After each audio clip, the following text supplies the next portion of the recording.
ચાલો, તો ઇલેક્ટ્રોનિક્સનો total day number 2 થાય છે, બરોબર છે, અને ઓવરઓલ ડે નંબર 5 આપણું આખું સ્ટાર્ટ કર્યું ત્યારથી. ઓકે, હાલશે માઇક. હવે છે ને આમાં આવી રીતે કરવાનું છે. આપણે કાલ જેટલું યુઝ કરી ગયા પી અને એન, આજે હવે વારો છે બધી ઇલેક્ટ્રોનિક્સ ડિવાઇસનો, બધી એટલે બધી. એટલે પી અને એન આવડી ગયું એટલે હવે ડિવાઇસ વિશે આવડતું જશે ધીરે ધીરે. ચાલો અહીંથી સ્ટાર્ટ કરીએ. તો સૌથી પહેલી જે બધાએ સૌથી પહેલો આન્સર આનો જ આપ્યો હતો જ્યારે મેં તમને પૂછ્યું, હલો રાઈટ, બધાને આ જ યાદ આવ્યું. ચાલો, પીએન જંકશન ડાયોડની આપણે શરૂઆત કરીએ, બરોબર છે. તો પીએન જંકશન ડાયોડ વિશે એકદમ ડિટેલમાં કહીએ તો ચાલો, હું તમને ખાલી ટ્રુ ફોલ્સ પૂછું છું, એક ઓબ્જેક્ટિવ ધીરે ધીરે ભેગાઈ કરતા જાય, બરોબર છે. PN junction is a bipolar device, true or false? False. PN junction is a bipolar device. આમાં વિચારો છો ટ્રુ ઓર ફોલ્સ, ખાલી 4 ઓપ્શન નથી. અરે ફાકા તો મારી દો, જે આવડે એ ટૂંકમાં મૂકીને તો અવાય નહીં ને. હા, આજે નેગેટિવ થઈ જાય. અરે ગરાજે. હા, ટ્રુ કે ફોલ્સ? ટ્રુ. કોણ બોલ્યું ટ્રુ? કેમ ટ્રુ? એ તો અંદર પછી હું વારો લેવાનો જ હતો. નહીં, આ તો વાંધો નહીં, જેવું આવડે. હવે સૌથી પહેલો જ મેઇન પોઈન્ટ જ એ છે, મેં તમને કાલે પૂછ્યું તો કોઈ ફાઇન કર્યું નહીં. What's the difference between bidirectional and bipolar? Bidirectional કોને કહેવાય? એ તો બધાને આવડી ગયું. શું કહેવાય બાય ડાયરેક્શનલ? એટલે બે ડાયરેક્શનમાં કરંટ ફ્લો થાય. યસ, એવી બધી ડિવાઇસ એ બધી બાય ડાયરેક્શનલ કહેવાય. Current flows in both of the direction, તો એને કહેવાય બાય ડાયરેક્શનલ, બરોબર છે. યુનિ ડાયરેક્શન એટલે એક જ ડાયરેક્શનમાં કરંટ ફ્લો થાય. પણ આ જ કોઈ નથી ખબર, એ ફાઇનલ જ હતું. બાયપોલારનો મતલબ શું? Bipolar means current flows due to both of the carrier, electron as well as hole. મેજોરિટીને લીધે કરંટ ફ્લો થાય અને માઇનોરિટીને લીધે કરંટ ફ્લો થાય, એવી બધી ડિવાઇસને કહેવાય bipolar device. Then diode is a bipolar device. Yes, truth થાય, બરોબર. ડાયોડ બાયપોલાર ડિવાઇસ છે. કેમ? કેમ કે તમે હમણાં તમે કીધું આ બને છે કઈ રીતે, તો કે તમે શું કીધું? પીએન જંકશન ડાયોડ ને. તો કે કાલે છેલ્લે મેં સમજાવ્યું હતું, આ પ્યોર સેમિકન્ડક્ટર. પ્યોર સેમિકન્ડક્ટરને શું કહેવાય?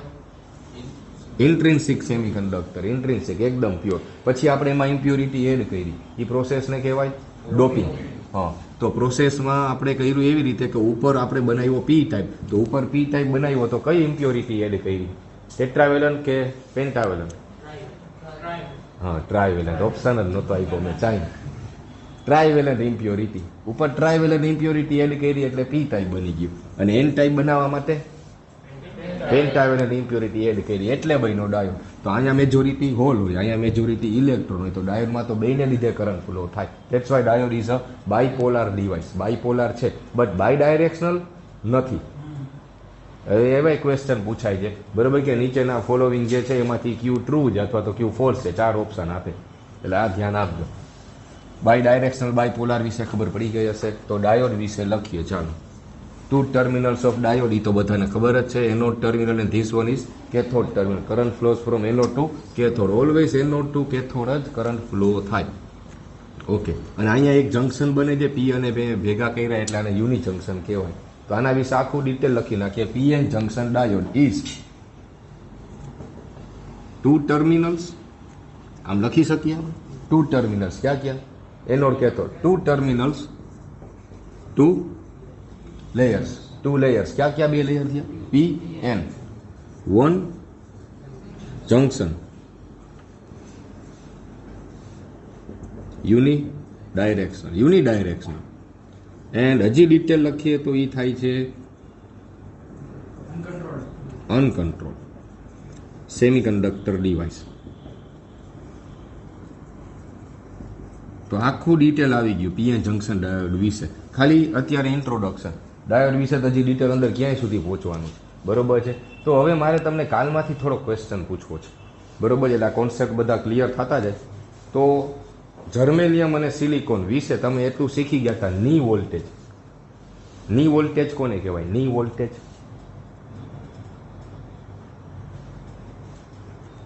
હા, તમે આન્સર આપો, બીજું શું? ની વોલ્ટેજ. તમે જ કાલે આન્સર આપ્યો હતો પણ તમને ખબર નથી એટલે ની વોલ્ટેજ કહેવાય. બ્રેકડાઉન થાય ત્યારે બંધને તોડવા માટે આપવામાં આવતી આવતો વોલ્ટેજ એનર્જી. ઈ એનર્જી, આ તો વોલ્ટેજ પાછો જ્યારે એની ની વોલ્ટેજ. જો જર્મેનિયમ કેટલા ડાયોડ છે એને વોલ્ટેજ આપવું એટલે ઓન થઈ જશે, પણ કેટલા વોલ્ટેજે ઓન થતો હતો વોલ્ટેજ આપીને એને ની વોલ્ટેજ કહેવાય. તો જર્મેનિયમ કેટલા વોલ્ટેજે, જર્મેનિયમથી ડાયોડ બને તો કેટલા વોલ્ટેજે ઓન થાય ડાયોડ, અને સિલિકોનમાં કેટલા વોલ્ટેજે થાય? નહીં, યાદ અપાવું. ચલો તો યાદ અપાવું. જર્મેનિયમ માટે ની વોલ્ટેજ છે. જો આ ની વોલ્ટેજ, કની વોલ્ટેજ ના કહેતા. હા, તો જર્મેનિયમ માટે ની વોલ્ટેજ છે 0.3 વોલ્ટ, 0.3 વોલ્ટ. એનો મતલબ શું? આખો ડાયોડ મેં જર્મેનિયમથી બનાવ્યો તો હું 0.3 વોલ્ટ કરતાં વધારે આપું એટલે ડાયોડ ઓન થઈ ગયો. એ હવે ઓન થઈ ગયો, એ થઈ ગયો. હવે તમે વોલ્ટેજ વધારતા જશો તો કરંટ વધતો જશે, વોલ્ટેજ વધારે તો કરંટ વધારે રહેશે. That's why it is uncontrol. એનું કંટ્રોલિંગ ના થાય. બરોબર. તમે એમ કહો કે મારે ડાયોડથી આ રેગ્યુલેટર બનાવ્યું, હવે આ સ્પીડ વધઘટ કરવી છે, તો એ ના થાય. બરોબર. કે મેં તમારે સપ્લાય વોલ્ટેજમાં ફેરફાર કરવા પડે, એ તો કરતા નથી. આપણે 230 વોલ્ટ ફિક્સ થઈ ગયા એટલે અનકન્ટ્રોલ, એનું કંટ્રોલિંગ નહીં થાય. તો જર્મેનિયમ માટેની વોલ્ટેજ 0.3 છે અને સિલિકોન માટે હવે યાદ આવી ગયું 0.7 વોલ્ટ છે. કે સિલિકોનને તમે 0.7 આપો ને પછી જ ઓન થાય. અને એનું રીઝન એ તમારી નોટબુકમાં જ કાલે ડ્રો કરી ગયા હતા. એ આન્સર કોઈ આપી શકે છે? તમારી નોટબુકમાંથી ગોતો જોઈએ કે જર્મેનિયમમાં 0.3 અને સિલિકોનમાં 0.7 અને ડાયોડમાં કરંટ ફ્લો થવા માંડે છે. થોડુંક વિચાર કરો, એટોમિક સ્ટ્રક્ચર બેનું જોવો ધ્યાનથી, બેનું એટોમિક સ્ટ્રક્ચર જોવો, ખાલી બે કમ્પેર કરો ને ખાલી જોવો એટલે એમાં જ એનો આન્સર છે. ચેક કરો, થોડોક મગજ હલાવો. એટોમિક સ્ટ્રક્ચરમાં જ એનો આન્સર છે, તમે જોવો, ચેક કરો. હા, તો સાવ સાચું. ચલો, એક આન્સર આવ્યો છે. એટોમિક સ્ટ્રક્ચર તમે બધાએ જોયું. એમાં જર્મેનિયમમાં ઇલેક્ટ્રોન, વેલેન્સ ઇલેક્ટ્રોન છે 4 છે, સિલિકોનમાં 4 જ છે. પણ થયું શું ખબર છે? જર્મેનિયમને ખાલી 0.3 આપો તોય ઓન થઈ જાય, એટલે ઓછા વોલ્ટેજે કરંટ ફ્લો કરવા માંડે છે. અને તમે સિલિકોનને 0.7 વોલ્ટ આપ્યો ત્યારે છે જ કરંટ ફ્લો થયો. તો સિલિકોનને વધારે વોલ્ટેજ આપો ત્યારે ઓન થાય, અને ઓછા વોલ્ટેજ જ ઓન થઈ જાય. તો એનું એટોમિક સ્ટ્રક્ચર જુઓ, 4 ઇલેક્ટ્રોન તો છે, બેમાં 4 જ છે, પણ કેટલા મી ઓર્બિટમાં છે એ જુઓ. હા, ઈ ફેર છે. એટલે શું છે ખબર છે? જર્મેનિયમમાં જે ઓલા 4 ઇલેક્ટ્રોન છે ને વેલેન્સ, એ કેટલામી ઓર્બિટમાં છે? 4th ઓર્બિટમાં છે. તો એ ન્યુક્લિયસથી વધારે ડિસ્ટન્સે છે, ન્યુક્લિયસથી વધારે ડિસ્ટન્સે છે ને. તો ન્યુક્લિયસમાં શું હોય? પ્રોટોન પ્લસ, ઇલેક્ટ્રોન કેવા હોય? માઇનસ. અને પ્લસ માઇનસ વચ્ચે શું હોય ખબર છે ને તમને? પ્લસ માઇનસ હોય તો શું હોય? હા, આકર્ષણ, એટ્રેક્શન હોય. પ્લસ માઇનસ એ બધા કનેક્ટેડ છે. નહીં તો ઇલેક્ટ્રોનને ફૂંક મારો તો ઉડી જાય, પણ નથી. કેમ? તો કે ઓલા પ્રોટોન એને ખેંચી રાખ્યા છે. એટ્રેક્શન બોન્ડ છે, ફોર્સ લાગે છે એના વચ્ચે, બે ચાર્જ વચ્ચેનું ફોર્સ, જે તમે શીખશો, આપણે જ શીખશી ઇલેક્ટ્રોમેગ્નેટિક ફિલ્ડમાં. બરોબર? કેટલો ફોર્સ લાગે એ બધું આવશે. તો વચ્ચે પ્રોટોન છે અને અહીંયા ઇલેક્ટ્રોન છે, એ બે વચ્ચે જો ડિસ્ટન્સ વધારે છે જર્મેનિયમમાં, તો ડિસ્ટન્સ વધારે છે તો આકર્ષણનું બળ, એટ્રેક્શનલ ફોર્સ ઓછો હોય. એટલે થોડોક તમે વોલ્ટેજ આપો ને તોય આ ઇલેક્ટ્રોન ફ્રી થઈ જાય. જ્યારે સિલિકોનમાં થર્ડમાં છે આ 4 ઇલેક્ટ્રોન, તો પ્રોટોનથી વધારે નજીક છે, તો ફોર્સ વધારે લાગે એટલે એને વધારે ખેંચી રાખે. એટલે તમે છે 0.7 આપો છો ને ત્યારે ઓન થાય છે. હવે સમજ્યા? એ રીઝન એ હાવ ડિટેલ. હાલો, તો ડાયોડ વિશે આપણે આટલું શીખી ગયા, એની કેરેક્ટરિસ્ટિકમાં જોશી. પણ હવે આ તો યુનિડાયરેક્શનલ છે. તો યુનિડાયરેક્શનલ હોય ને તો ડીસી સપ્લાય હોય ને તો જ કામ કરે, એસી સપ્લાયમાં ના હાલે. કેમ? તો કે એસી સપ્લાયમાં તો ઓલ્ટરનેટિંગ હોય એટલે ખબર છે. તો પોઝિટિવ હાફ સાયકલ હોય તો આમ કરંટ ફ્લો થાય, નેગેટિવ હોય તો આમ જાય, તો કરંટ ફ્લો ના થાય. એટલે આપણે આને બનાવી દઈએ, આને અપડેટ કરી દઈએ, બાય ડાયરેક્શનલ બનાવી દઈએ. તો શું કહેવાય? ડાયોડને બાય ડાયરેક્શનલ કરી તો ડાયક. હા, એટલે આમ એક સ્ટેપ બાય સ્ટેપ શીખીએ. આમાં હું જે એટલે આ કરીએ, આમાં હું જે એટલે આ કરીએ, તો યાદ રહી જાય. ડાયક. તો ડાયક એટલે આવી રીતે તમે એનો સિમ્બોલ છે, આવી રીતે તમે ડ્રો કરો છો. એટલે કે બે ડાયોડ ઇન્વર્સ પેરેલલમાં મૂક્યા કહેવાય ને, ઇન્વર્સ પેરેલલ અથવા તો રિવર્સ પેરેલલ. ઓકે, હવે પડી ગયા ડાયકનો સિમ્બોલ. ડાયકના તો કેટલાય symbol. Symbol number 1, symbol number 2 and symbol number 3. તમે એમ કહેશો આ તો ટ્રાન્ઝિસ્ટર જેવું લાગ્યું, પણ હું અહીંયા વચ્ચે લાઈન નથી કરતો. બરોબર છે? આવી રીતે આ ડાયકના 3 સિમ્બોલ છે. તો હવે આના ઉપરથી આપણે ડાયક વિશે પણ લખીએ. હજી ડાયક ડિટેલમાં કરાવીશ ત્યારે પાછું આપણે જોશી. હાલો ને, એનું આવું કન્સ્ટ્રક્શન એ ડ્રો કરાવવું, એમાં શું છે.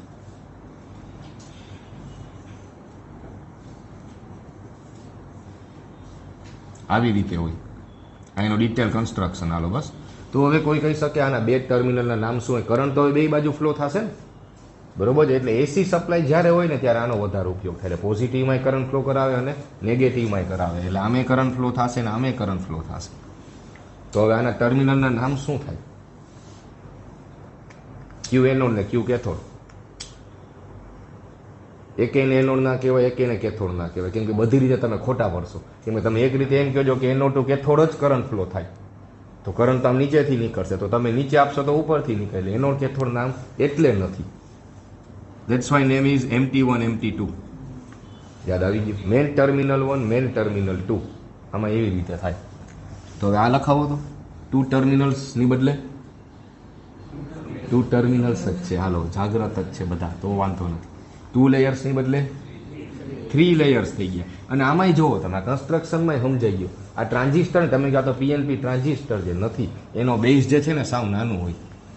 એમાં બેઝ સાવ નાનો હોય. એને PNP જે પણ બેઝ સાવ નાનો હોય, એટલો ફેર છે એમાં. ઇમ્પ્યોરિટી લેવલ અહીંયા બહુ ઓછું હોય. તો જો આને ઢાંકી દઉં તો શું દેખાણ? PN જંક્શન ડાયોડ આવી રીતે ફ્લો થતો દેખાય. આને ઢાંકી દઉં તોય PN જંક્શન ડાયોડ જ દેખાણો, પણ નીચેથી ડાયોડ આમ દેખાણો. હવે સમજા? એટલે બે ડાયરેક્શનમાં કરંટ ફ્લો થાય છે. 2 ટર્મિનલ 3 લેયર જંક્શન કેટલા થયા? 2 junction 1 and 2. 2 junctions bidirectional, but till it is uncontrolled. આ કંટ્રોલ નથી. એને 0.7 થી વધારે વોલ્ટેજ આપી દે એટલે એ ઓન થઈ જ જશે બસ. એ પછી એ કાંઈ કંટ્રોલિંગ નહીં કરી શકે. હવે સમજા? તો આને હવે બનાવીએ કંટ્રોલિંગ. એટલે ડાયોડ જે છે એ અનકન્ટ્રોલ છે, એને કંટ્રોલિંગ કરવો છે. હવે તો કંટ્રોલિંગમાં એટલે સ્પીડ રેગ્યુલેશન કરવાનું છે, ફેનનું સ્પીડ રેગ્યુલેશન, મોટરનું સ્પીડ કંટ્રોલ. તો એ બધામાં આપણે આનો ઉપયોગ કરતા હતા. ડાયોડને બનાવીએ કંટ્રોલ, એટલે બન્યું SCR. અને ફૂલ ફોર્મ તો બહુ આવડે જ છે, તો ફાઇનલ જ છે, બરોબર ને? Silicon controlled rectifier. તો આને નામ આપ્યું સિલિકોન કંટ્રોલ રેક્ટિફાયર, SCR. પણ એનો મતલબ એમ નથી કે પોતે રેક્ટિફાયર છે, નહીં. તમે અનકન્ટ્રોલ્ડ રેક્ટિફાયર બનાવતા હતા, એ ડાયોડથી બને. તો અનકન્ટ્રોલ્ડ રેક્ટિફાયરનો મતલબ શું? તમે 230 વોલ્ટ આપી દો તો ફિક્સ DC જ બને. તો એક ક્વેશ્ચન હું તમને એ આપું છું હોમવર્કમાં સર્ચ કરવા. રેક્ટિફાયર તો ખબર છે ને શું કરે? ખબર જ છે ને બધા? શું કરે? AC to DC, right, perfect. તો AC to DC કરે. ક્વેશ્ચન એ છે કેટલો વોલ્ટ DC કરે? એ કોઈ દી કોઈ પૂછ્યું નહીં, બરોબર ને? 230 વોલ્ટ AC છે, એનું DC કરે, પણ કેટલું? હા, રવિવારે કીધું મેં તમને. હજી કોઈ ગોતી નથી શક્યા. આ હોમવર્કમાં એક આપ્યું, બધા કરજો, બરોબર ને? ફિક્સ DC બનાવશે ને તો રેક્ટિફાયર છે. તો એ મેં વોલ્ટેજ કહી દીધો ઇનપુટ. DC બનાવે, પણ કેટલો DC બનાવશે એ તો કોઈ દી કીધું નહીં. પછી એની એફિશિયન્સી, આ બધું ડિટેલ આપણે કરશી. એટલે પહેલાં PN જંક્શન આ બધું શીખી ગયા, પછી ડિવાઇસ કરી, ડિવાઇસ ઉપરથી સર્કિટ બનાવશે બધી, રેક્ટિફાયર ને ચોપર ને આમ તેમ. એટલે એ ફ્લોમાં આપણે જવું પડશે. Hello, silicon control rectifier. તો એ રેક્ટિફાયર તમારે કંટ્રોલ રેક્ટિફાયર બનાવવું હોય તો ડાયોડ કાઢીને SCR મૂકી દેવાનું. એટલે SCRનો શોધ થઈ, ફાઉન્ડ થયો, એ શું કામે થયો? તો કે કંટ્રોલ રેક્ટિફાયર બનાવવા માટે થયો. એટલે આનું નામ પડી ગયું સિલિકોન કંટ્રોલ્ડ રેક્ટિફાયર. એમ છે. હવે કંટ્રોલિંગ થશે. આ 230 વોલ્ટનું ધારો કે અત્યારે ખોટો આન્સર આપું છું, કે ધારો કે 100 વોલ્ટ બનાવે છે. 230 ના 100 વોલ્ટ ફિક્સ DC જ બનાવે. પણ તમે એમ કહો મારે 230 100 વોલ્ટ નથી જોતા, મારે તો 50 વોલ્ટ જ જોઈએ, ક્યારેક 150 વોલ્ટ જોઈએ, 150 જોઈએ, તો એ ડાયોડ ના કરી શકે, તો એ SCR જ કરી શકે. એટલે કંટ્રોલ બનશે. આ ખોટો આન્સર છે, સાચો તમારે ગોતવાનો. હવે સિલિકોન કંટ્રોલ રેક્ટિફાયર બનાવીએ તો આપણે આને કંટ્રોલ કરીએ ડાયોડની જેમ જ. ડાયોડ સ્ક્રીન જરી જોતા રહેજો તમે, કદાચ ના આવે ને હું ના આવું તો આમાં કહેજો. હાલો, સિલિકોન કંટ્રોલ રેક્ટિફાયર ડાયોડ હતો, એમ ડાયોડ જ થયો. ખાલી આપણે એક ટર્મિનલ વધારી દેતા હતા, ગેટ ટર્મિનલ ખાલી વધારી દેતા હતા. એટલે આ ટર્મિનલ એનો, આ terminal cathode, current again anode to cathode. But આ હવે મેઇન કામ આવી ગયું. બધું કંટ્રોલ ડિવાઇસમાં ગેટ જ આવે. તો આના વિશે હવે લખવું હોય આપણે, ઉભા રહીએ તો કન્સ્ટ્રક્શન એ ડ્રો કરાવી દો. હજી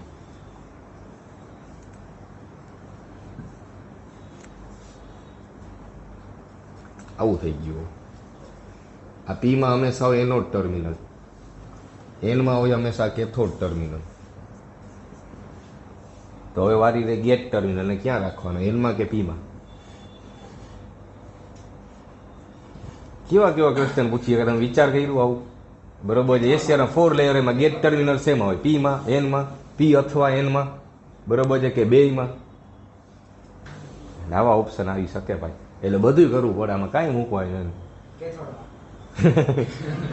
એ અહીંથી જોઈએ કેથોડમાં કનેક્ટેડ નહીં, એ તો સિમ્બોલ એમ છે. નહીં ભાઈ નહીં, એ પીમાં કનેક્ટેડ છે. અહીંયા પીમાં, આ ધ્યાન રાખજો, પીમાં ટર્મિનલ છે ગેટ હંમેશા, અને કમ્પલસરી. શું કામે છે એ તમને હજી આગળ એશિયા શીખવાડીશ ત્યારે કરીશ. આજે જ બધું, એટલે આજે બધી ડિવાઇસ કમ્પ્લીટ, પછી કાલથી બધી સર્કિટ સ્ટાર્ટ, એટલે ઇલેક્ટ્રોનિક્સનું મસ્ત મજાનું કમ્પ્લીટ થાય. એટલે ઇલેક્ટ્રિકલનો બેઝ ખબર પડી ગઈ, RLC ને વોલ્ટેજ ને કરંટ, ઇલેક્ટ્રોનિક્સ થઈ ગયું. પછી સર્કિટ નેટવર્કમાં જમ્પ લાવશે, પછી મશીનમાં. આ રીતે એક એક સબ્જેક્ટ તમને એડ થતો જશે. બધા ઇલેક્ટ્રોનિક્સ એડ થઈ ગયો ને, એમ સબ્જેક્ટ ધીરે ધીરે નીચે વધતા જશે. લગભગ આપણે 25-30 સબ્જેક્ટ આવી જશે તમારે, એટલે ભેગા રહેશો તો મેળ પડશે. હવે આના વિશે લખાવો ચાલો. આમાં ડાયોડની બદલે અહીંયા શું ચેન્જ આવ્યું? 2 ટર્મિનલ્સની બદલે અહીંથી જોતા જાય. ચલો, સો SCR ઇઝ 3 ટર્મિનલ્સ, પછી 4 લેયર્સ. વેરી ગુડ, 4 લેયર્સ, પછી 3 જંક્શન્સ.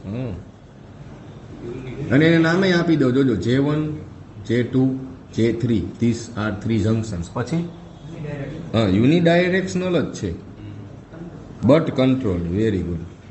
જો આને કહેવાય કમ્પેરિઝન. એટલે હવે એક આરે બધું તમારી સામે હોય તો હવે બધું મગજમાં ઉતરે. Control semiconductor device. તો તમને એમ પૂછે એક્સપ્લેન SCR સમજાવો, બરોબર? તો આટલું ધડાધડ બોલાઈ જવું જોઈએ. SCR is 3 terminal 4 layer 3 junction unidirection control semiconductor device. બસ આવી રીતે. Okay, done. આને આપણે બનાવ્યો કંટ્રોલ, પણ આમાં હજી એક વીક પોઈન્ટ શું છે? યુનિડાયરેક્શનલ છે. AC સપ્લાય માટે વાપરવું હોય તો, ફૂલ વેવ માટે વાપરવું હોય તો પછી આ બાય ડાયરેક્શનલ જોઈએ. તો આને બાય ડાયરેક્શનલ બનાવો, તો ડાયરેક્ટને અપડેટ કરી દીધો. હા, એટલે બન્યો ટ્રાયક. એટલે ટ્રાયક.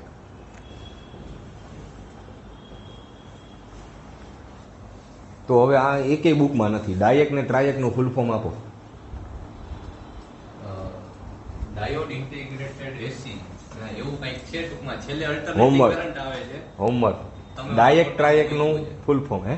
ફોટામાં મૂક્યું છે. હા, હા. ડાયોડ પછી આઈનું હા, એમાં મૂક્યું હતું એટલે હું ચાઈને ચેક કરું કેટલાય જોયું. એ ફોટામાં જ હતું, એમાં ઉપર લખેલું છે. ગ્રુપમાં મૂક્યું હતું મેં. હવે આ ઇલેક્ટ્રોનિક્સ કમ્પેર કર્યું. હવે તમે ઓલી ઇમેજ જોજો, આ વિડીયો કમ્પ્લીટ કર્યા પછી. હવે તમને ઓલું બધું સમજાય છે. ફોટા મોકલા હતા, બોરોન, ગેલિયમ, ઇન્ડિયમ, ટ્રાયવેલન, ટેટ્રાવેલન વાળું બધા ઇમેજ હતી અહીંયા. એમાં છે બધું, ઇન્ટ્રિન્સિક, એક્સટ્રિન્સિક સહિત બધાય છે. એ બધું તમારે સેવ રાખવાનું છે. એક આખું અલગ જ ફોલ્ડર હોવું જોઈએ ગેલેરીમાં, બરોબર છે, ગેટકો નામનું. એકમાં ગેટકો ઇમેજ, એકમાં ગેટકો PDF, એકમાં વિડીયો, જે એટલું મળે એટલું ફૂલ ધોમ ભેગું કરવાનું છે, બરોબર છે. મેં કાલે ઘણું બધું ભેગું કર્યું, હું તમને મોકલીશ. બુક તમારે લેવાની જરૂર નથી, ખોટા ખર્ચા કરતા નહીં, બરોબર? કેમ કે બુક તમે નથી વાંચી શકવાના પૂરી. હું એ કરાવી એટલું માન થશે. અને તોય જોતી હોય તો PDFમાં હું તમને મોકલી દઈશ. 800, 900ની આવે. 4-4ની PDF મારી પાસે છે. રાજપૂતે છે, આંડા બુકે છે, પછી આ એક આ જેવી ગુપ્તા આવી ગઈ ને હજી એક છે, બરોબર છે. 4-4 તમને આપી દઈશ, મોબાઈલમાં રહેશે, બરોબર. અને પછી હજી તમે MCQ તૈયાર થાય છે, આજે મોકલું છું. આજે લિસ્ટ આજે બની ગયા છે, આજે મોકલું છું તમારી પ્રેક્ટિસ કરવા માટે, જોઈએ કેટલું આવડે. હાલો, અહીંયા સુધી થયું. તો આ હોમવર્ક એક ડાયક ટ્રાયકનું ફૂલ. હાલો ટ્રાયક બનાવ્યો જલ્દીથી આમાં. તો ટ્રાયકનો સિમ્બોલ જ કરું છું, પણ હવે શું થશે એ સમજી ગયા ને? હા, ખાલી ગેટ ટર્મિનલ આપી દો એટલે એનો કંટ્રોલિંગ થઈ ગયું. આ ગેટ ટર્મિનલ. હવે ડન. હવે ખબર પડી જશે. હિમચાક ના હિમચાક, ક્યાં ના સમજાય ત્યાં પૂછી લેજો બધાય, બરોબર? ચાલો ઉભા રહ્યા, કમ્પ્લીટ કરું એટલે સમજાવું. હાલો, તો આમાં ફટાફટથી ચલો કરી નાખીએ. યસ, અડધી કલાકમાં પૂરું થઈ જ જવું છે. ચલો, 3 ટર્મિનલ્સ. લેયર બાકી રાખો, હમણાં કરાવી દઉં. જંક્શન એ બાકી રાખી દો. મેઇન ચેન્જ છે એ મારે જોઈએ. યુનિ ડાયરેક્શનની બદલે શું થઈ ગયું? By direction.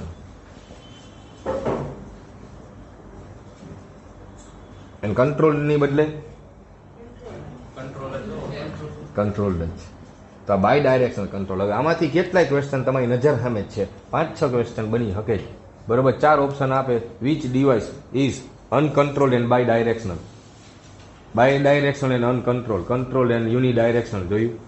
હવે તમારી સામે છે બધું આખું મસ્ત મજાનું ડ્રો કરીને લખી લ્યો. હાલો હવે તમે બોલો, હાલો શું ના સમજાવવાનું મને કહો. ચાલો તો એક જ ક્લિકમાં બધું આવી ગયું, એક શોટમાં. હાલો બધું સામે ગયું. એટલે એ કમ્પ્લીટ થાય. હવે સ્ક્રીનમાં આવી જાય, આ સાઈડમાં લઈ લઈએ. એટલે હવે ટ્રાયેકની અંદરનું કન્સ્ટ્રક્શન એ જોઈ લઈને. તો જો આની જેમ જ છે, જો આમાં જો આ શું છે, ટ્રાયેક છે, PNP છે. તો મેં એમ જ કહ્યું PNP. પણ હવે આપણે આને કંટ્રોલ બનાવતો ગેટ ટર્મિનલ જોઈ છે હજી આમાં. તો ગેટ ટર્મિનલ માટે કઈ રીતે કર્યું? તો મેં બીજા 2 લેયર એનના ડિફ્યુઝ કર્યા. ટોટલ આની અંદર કેટલા લેયર છે? 5 જ લેયર. જો બધા આમ ના ગણતા 1 2 3. આ N એટલે આખું લેયર છે. એ N આખું લેયર જ છે. હવે સમજી ગયા ને? એટલે આ થાય લેયર 1, P એટલે લેયર 2, આ લેયર 3, લેયર 4 અને નીચે લેયર 5. 5 લેયર થઈ ગયા. જો એક એક વધતા ગયા. આવી રીતે આપણે એટલે આ જ સિક્વન્સમાં બધું ગોઠવે, તમને યાદ રાખવામાં સહેલું છે. પછી MT1 ક્યાંથી છે? તો કે P માંથી. એ તો બધાની જેમ એમ જ છે. તો MT1 જો P માંથી હોય તો કમ્પલસરી MT2 N માંથી જ હોવું જોઈએ, નહીતર તો 2 P ટર્મિનલ થઈ ગયા તો કરંટ ફ્લો ના થાય કોઈ દિવસ. એટલે મેં N માંથી કર્યો. અને ગેટ ટર્મિનલ આમાંથી જ હોય હંમેશા, N માંથી હોય આમાં. હાલો હવે સમજાશે? ઓકે, હજી થોડુંક સમજાવું. ટ્રાયેક એટલે અંદર 2 SCR. ટ્રાયેક એટલે અંદર 2 SCR. તો આની ઇક્વિવેલન્ટ સર્કિટ ડ્રો કરવી હોય ને તમારે, તો તમે આમ ડ્રો કરી શકો છો. આવે બધું આવે. હા, એ જ સમજાવવા માટે આ ડાયાગ્રામ ડ્રો કરી.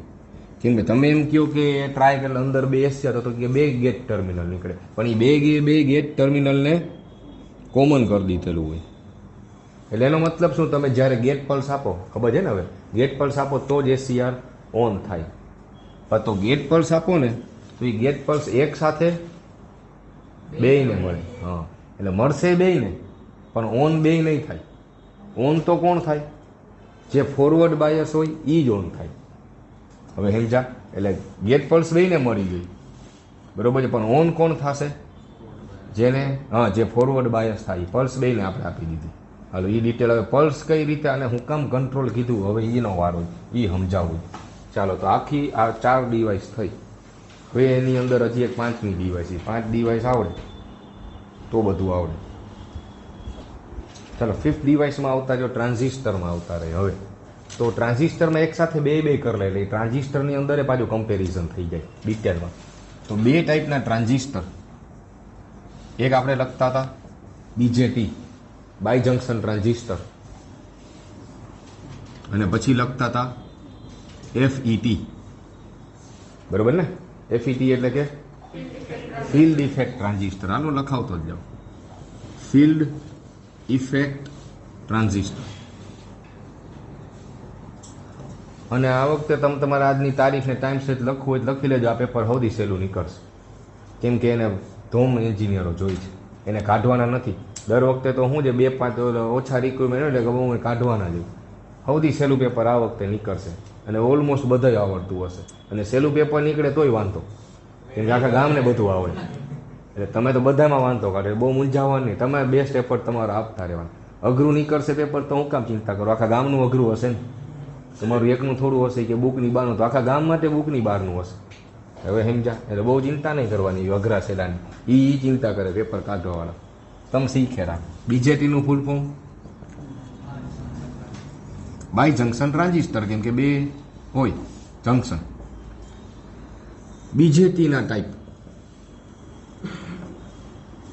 હલો કેમેરામેન, આવે છે ને બધું? તો વાંધો નહીં. તો બાય જંક્શન ટ્રાન્ઝિસ્ટર BJTના 2 ભાગ થયા. ક્યાં? એ હવે તમે કાલે બોલતા હતા, મેં ડિવાઇસ શીખવાડ્યું ત્યારે. તમે ટ્રાન્ઝિસ્ટર એટલે સીધા હા બોલતા હતા. યાદ કરો. હા સાચું.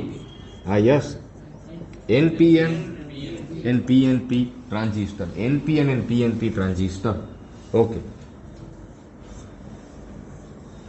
So now give the 3 terminals. Name of 3 terminals. શું થાય? Collector base ammeter.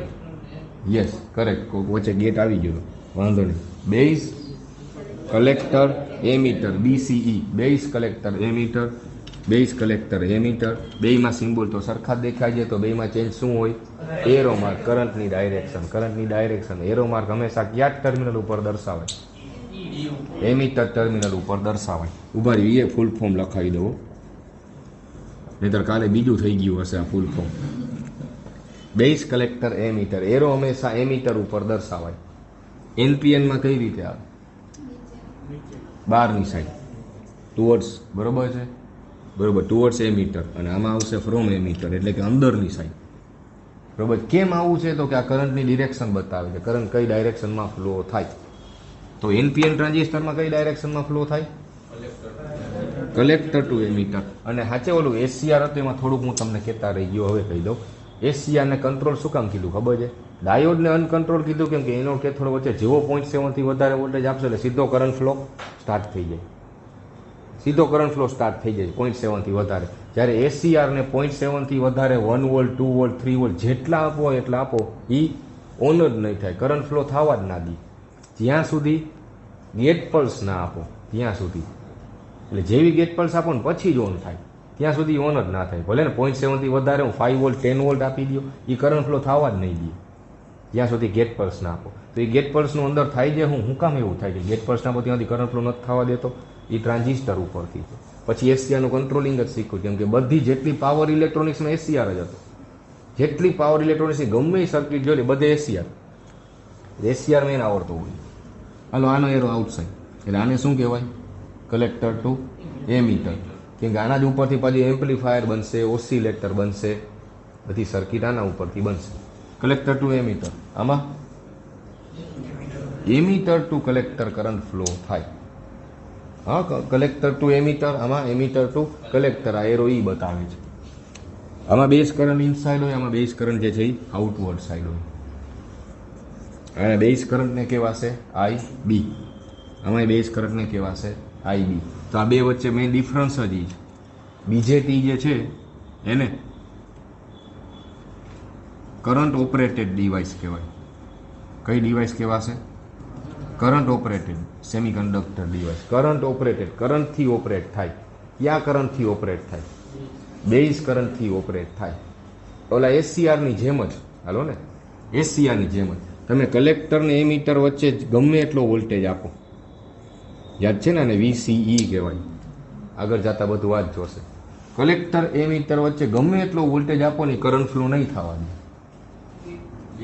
જ્યાં સુધી બેઝમાંથી કરંટ ફ્લો ના થાય. હા, બેઝ કરંટ જે છે ને એ માઇક્રો એમ્પિયરમાં હોય, અને આ કરંટ જે ફ્લો થાય છે ને એ મિલી એમ્પિયરમાં હોય. બેઝ કરંટ માઇક્રો એમ્પિયરમાં હોય, કેમ કે એની ઇમ્પ્યોરિટી લેવલ સાવ પાતળું રાખી છીએ આપણે, એટલે માઇક્રો એમ્પિયરમાં હોય. એટલે તમે થોડોક બેઝ કરંટ આપશો ને એટલે દરવાજો ખુલશે, એટલે વધારે કરંટ નીચે જાય. હજી વધારે બેઝ કરંટ કરો તો વધારે દરવાજો ખુલશે, વધારે કરંટ નીચે જાય. આ તમે આમ કરતા, એમીટરને ગ્રાઉન્ડ કરતા અને સી ઉપર પ્લસ વીસીસી આપતા, આવી રીતે સપ્લાય અપાય. પ્લસ વીસીસી અને ગ્રાઉન્ડ, હવે ખબર પડી ગઈ? પ્લસ વીસીસી ગ્રાઉન્ડ, આવી રીતે સપ્લાય અપાય. તો આમાં સપ્લાય કેમ અપાય?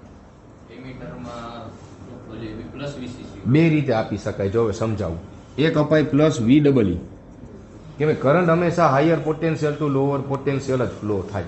તમે અહીંયા પ્લસ આપ્યો ને અહીંયા ગ્રાઉન્ડ આપ્યું એટલે નીચે ગયો. તો હવે તમારામાં આમ કરંટ ફ્લો કરાવડાવવો છે તો શું કરવું પડે? નીચે હાયર પોટેન્શિયલ જોઈ, ઉપર લોઅર પોટેન્શિયલ જોઈ. તો આને પ્લસ VEE કરવું પડે ને આને ગ્રાઉન્ડ કરવું પડે. આમ કરો તોય કરંટ ફ્લો થાય. આમ જ થાય ને, બરોબર? પણ આવું કરાય નહીં. કેમ? તો કે એક સર્કિટ જે બને ને એમાં ઘણા બધા ટ્રાન્ઝિસ્ટર હોય. આઈસીમાં ઘણા બધા ટ્રાન્ઝિસ્ટરમાં પાછા કેટલા એનપીએન અને કેટલા પીએનપીએ હોય. તો બે માટે બે અલગ અલગ સપ્લાય જોડવા પડે. એનપીએન માટે અલગથી સપ્લાય મૂકવાનું, કેમ કે અહીંયા પ્લસ વીસીસી છે, આના માટે પાછો અલગથી સપ્લાય મૂકવાનો પ્લસ VEE છે. બેને અલગ અલગ સપ્લાય મૂકવા પડે. અને ગ્રાઉન્ડ એ બેના અલગ અલગ થયા. એમાં કોણ છે? એમીટર કોમન છે, જ્યારે આમાં કલેક્ટર ગ્રાઉન્ડ છે. કોમન ગ્રાઉન્ડ કરતા ને બધાને, જેને જેને ગ્રાઉન્ડ ટર્મિનલ જોઈ, બરોબર છે? એટલે આ સપ્લાયથી એ થાય કરંટ ફ્લો, પણ યુઝ નથી થતો. તો શું કરવું હવે?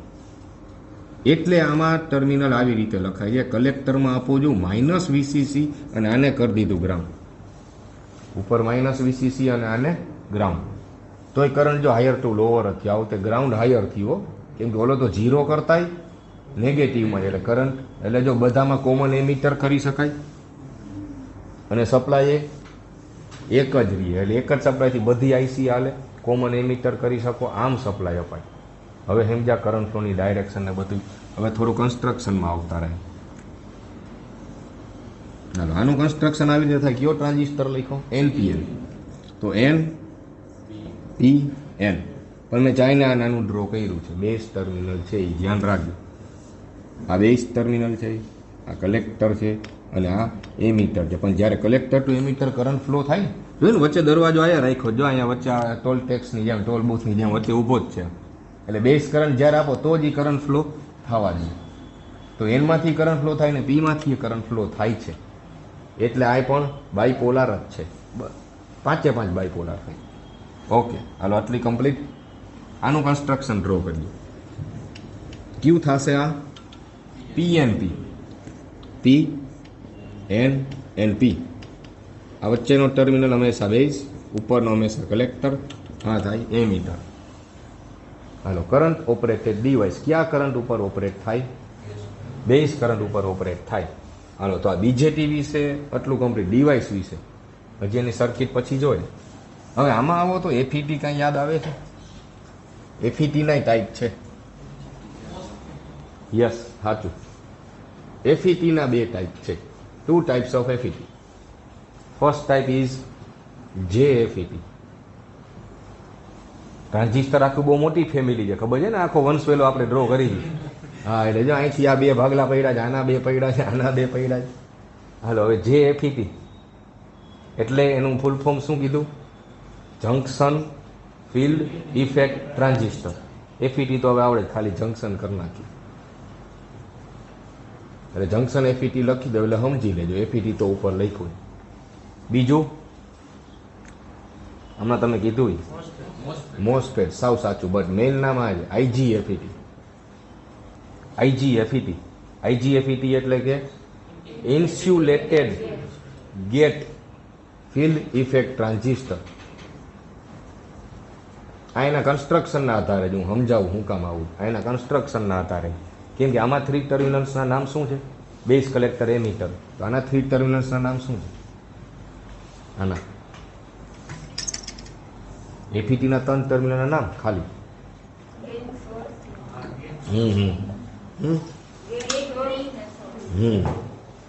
GDS, ગેટ, ડ્રેન અને સોર્સ. તો આવો એક MCQ, બરોબર, કે FET માં ખાલી જગ્યા ટર્મિનલ હોતો નથી. Gate, drain, source, collector, base એવું ગમે એ મૂકી દે તો તમે આન્સર આપી શકો. આમાંથી ઢગલો બધું નીકળી શકે. ખાલી બધું ક્લિયર કરતા જાઓ. હાલો, એ MCQની વારી પછી આવશે. JFET, IGFET, junction FET, IGFET. IGFET એટલે એમાં એક ટર્મિનલ ગેટ છે ને, ગેટ. તો ગેટને ઇન્સ્યુલેટ કરી દીધો. ઇન્સ્યુલેટ એટલે કે કાઢી નાખ્યો, અલગ કરી દીધો. એટલે એનું નામ પડ્યું insulated gate field effect transistor. એના કન્સ્ટ્રક્શનના આધારે. પછી હવે અંદર મટીરિયલ કયું વાપર્યું એના આધારે તમે કીધું. આનું બીજું નામ એ છે જે તમે કીધું. એટલે કીધું તમે મોસ્ફેટ. મોસ્ફેટ એટલે મેટલ ઓક્સાઇડ. એટલે હવે મટીરિયલ કયું વાપર્યું એના આધારે. Metal oxide semi conductor field effect transistor. એટલે એક ક્વેશ્ચન, બરોબર છે, ખાલી જગ્યા ડિવાઇસ છે એને મોસ્ફેટથી ઓળખાઈ શકાય. તમે આન્સર આપી શકો ને. IGFET, એમાં IGFET ને IGBT ને કેટલાય આપશે. પછી આ બધી ડિવાઇસનું હાઇબ્રિડ બનાવ્યું. હાઇબ્રિડ, શંકર જાતિ એમ. આમાં કેમ હાઇબ્રિડ બધા ફ્રૂટ બને એમ, ડિવાઇસ એ બધી હાઇબ્રિડ કરી. એટલે બન્યું IGBT. IGBT એટલે આ ટ્રાન્ઝિસ્ટર ને આ ટ્રાન્ઝિસ્ટરનું હાઇબ્રિડ. હવે ફૂલ ફોર્મ બોલો. IGBT, IGFET નહીં. Insulated gate bipolar transistor. હવે એ 2 ભેગા કર્યા. સારું, ચાલો એ પછી વાત કરીએ. અહીંયા સુધી ખબર પડી ગઈ JFET અને IGFET. આનાય 2 ટાઈપ છે. આખો ચાર્ટ ચિત્રી દીધો તમારી સામે. એટલે તમે શું એક એક અલગ અલગ કર્યા રાખતા ને એટલે બધું ભેગું ના થાય. આમાં બધું એક હારે જ કમ્પ્લીટ થાય તો થઈ જાય. JFET ના 2 ટાઈપ. એને કહેવાય છે ચેનલ. NPN PNP ના બોલાય, એમાં બોલાય ચેનલ JFET અને પી ચેનલ JFET. બરોબર છે. અને આનો ઉપયોગ થશે ડિજિટલ ઇલેક્ટ્રોનિક્સમાં બધાય ગેટ બનાવવા માટે. બધાય ગેટની અંદર મોસ્ફેટ જ છે. આના બે ટાઈપ છે, આની જેમ જ પી ચેનલ મોસ્ફેટ અને એન ચેનલ મોસ્ફેટ. ઉભા રહે, અહીંયા એન લખ્યું છે તો અહીંયા એન જ લખવા દઈએ એટલે હરખું રહીએ. Okay, N channel P channel MOSFET. આનું શોર્ટ ફોર્મ છે એને કહેવાય છે એનમોસ. એનમોસ એ એનમોસ એટલે અંદર એન ચેનલ મોસ્ફેટ છે અને પી ચેનલને કહેવાય છે પીમોસ. યાદ આવ્યું? અને આ બેને ભેગું કરીને હજી એક બને સીમોસ. સીમોસ એટલે કે કમ્પ્લિમેન્ટરી મોસ્ફેટ કે જેની અંદર પીમોસ એ છે, એનમોસ એ છે અને એનાથી બધી ડિજિટલ ઇલેક્ટ્રોનિક્સ બન્યા છે. જેટલા ગેટ છે એ બધા આનાથી બન્યા છે, બધા મોસ્ફેટથી જે અંદર જેટલા ગેટ છે. હવે આના પછી ગેટ કરશી આપણે નિરાત. અહીંયા સુધી કમ્પ્લીટ. ઉભા રહેજે, સિમ્બોલ બાકી, કન્સ્ટ્રક્શન બાકી છે. એન ચેનલ શું કામે કીધું આને?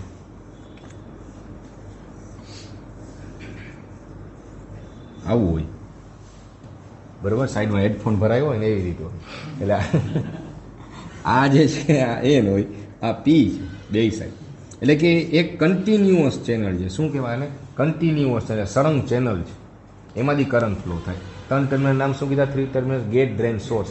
તો અહીંયા કનેક્ટેડ હોય ડ્રેન, અહીંયા કનેક્ટેડ હોય સોર્સ, એટલે આને કીધું ડ્રેન સોર્સ. અને ગેટ ટર્મિનલ કઈ રીતે હોય? તો એ બાજુ બેમાં હોય, બે બાજુમાં એમ. આને ગેટ ટર્મિનલ કહેવાય ને આને ગેટ ટર્મિનલ કહેવાય, પણ આગળ કીધું એ પ્રમાણે બે કોમન જ હશે.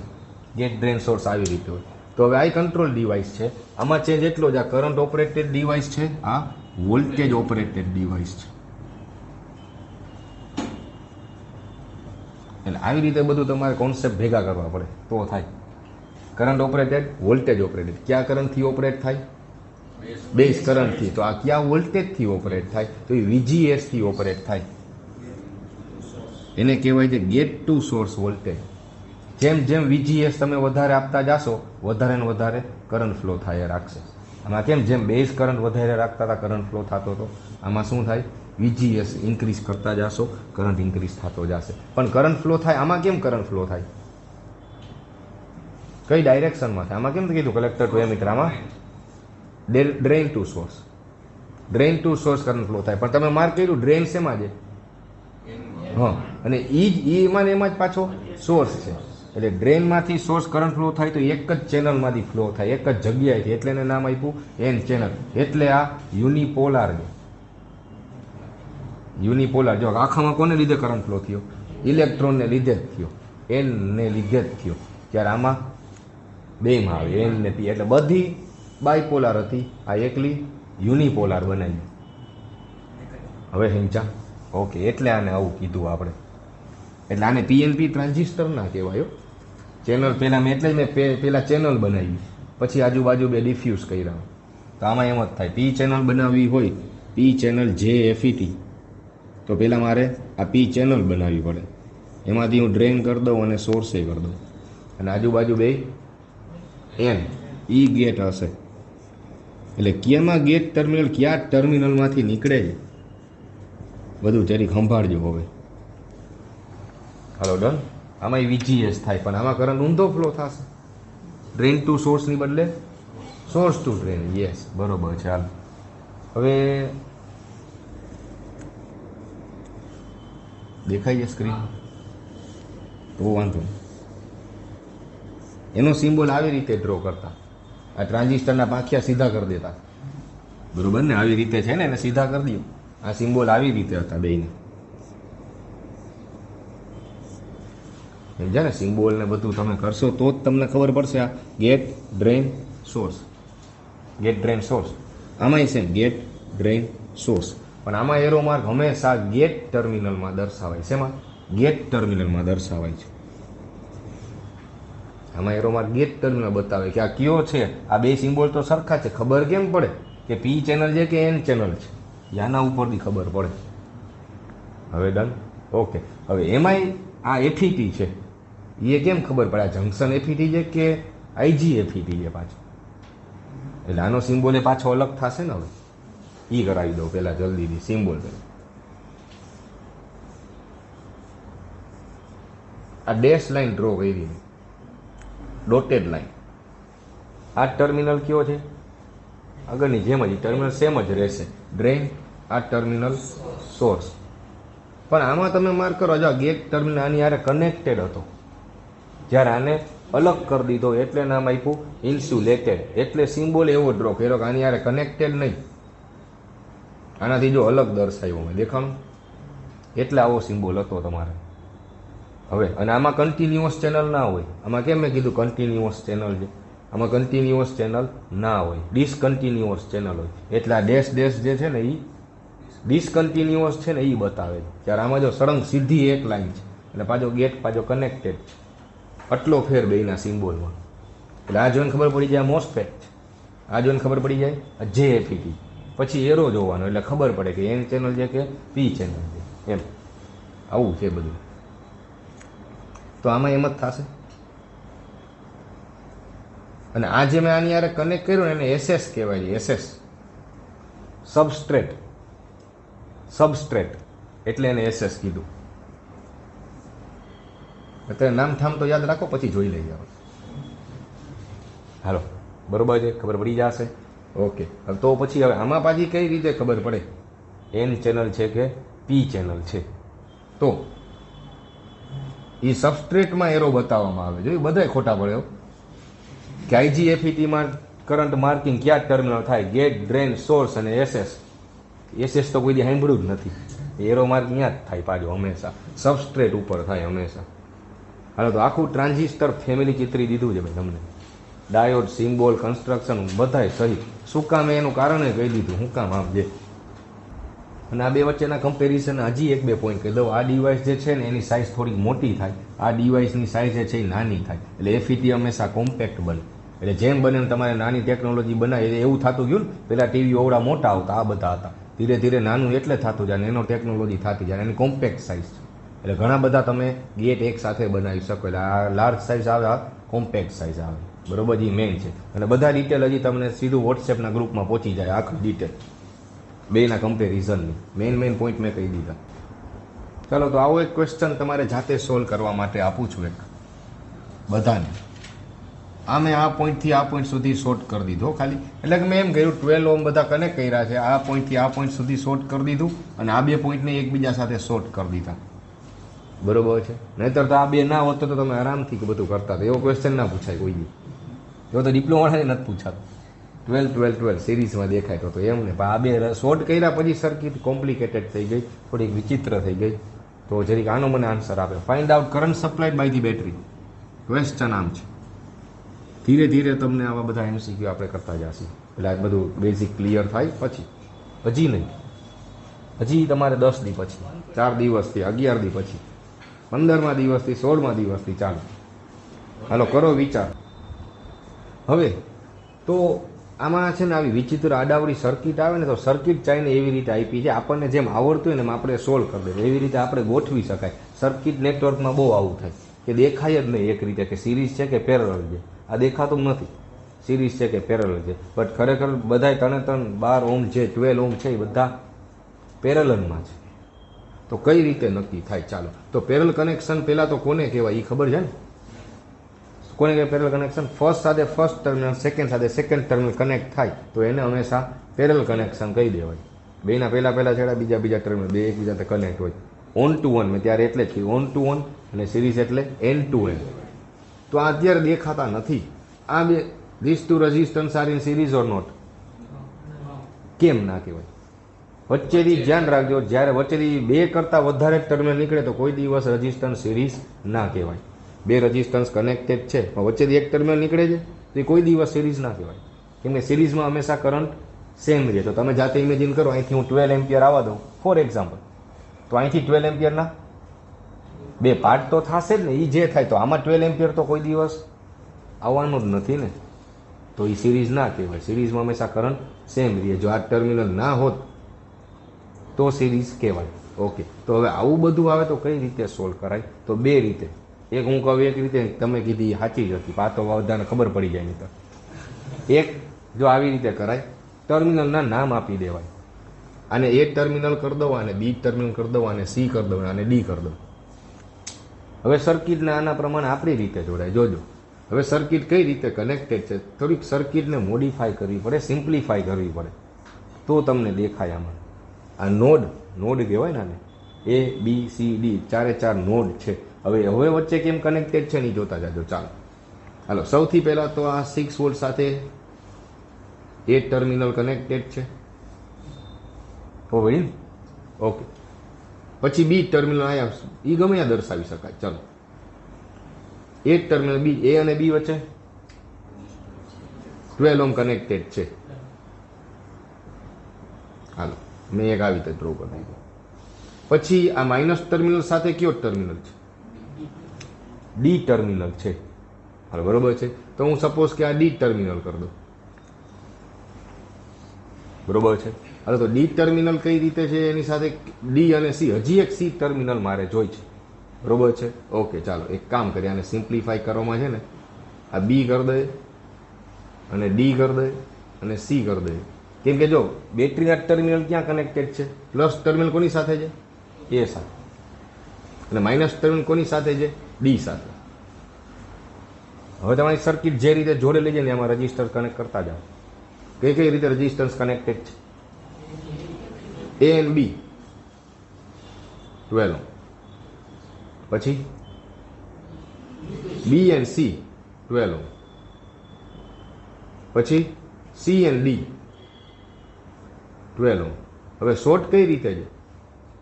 ક્યાં ટર્મિનલ શોર્ટ છે હવે દેખાણે. એ સી સર્કિટમાં નહોતા, એ એન્ડ સી શોર્ટ કરી દીધું. તો જેવા તમે એ ને સી શોર્ટ કર્યા, શું થયું દેખાણું?